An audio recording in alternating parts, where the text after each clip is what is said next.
Kuya Muning, ba't ka naghihilamos? Naglilinis ka ng mukha mo? Bakit? May bisita ka ba?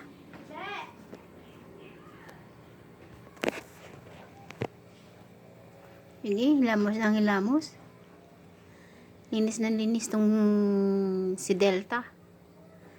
Kasi may bisita to. Pero lalaki naman to, guys. Pero malinis lang talaga siya. Nagpapaligo siya sa amin. Galing siya dun sa bubong. Tatalon dun sa isang drum na tubig. Tapos yun, siya yung pusang hindi takot sa tubig. Pwede siyang paliguan. Ayaw niya na madumi. Yan, no? Linis siya ng linis. Hilamos siya ng hilamos. Oy, Delta! Kahit maghilamos ka, na walang mababago sa mukha mo. Mukhang pusa ka pa rin. Sige. Oh, baka gusto mo ng papaya. Papaya soap.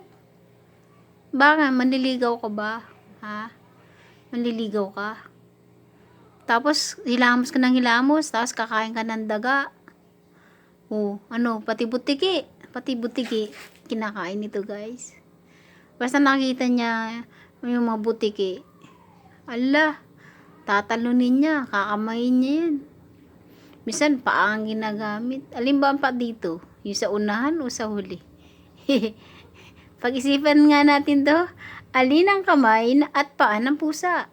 Yung sa unahan o yung sa hulihan? Diba? Parang ngayon ko lang to naisip. Kasi, pag kumakain to ng, ng butiki, naawa naman ako sa butiki. Kinakamay lang niya, tapos di naman niya kinakain.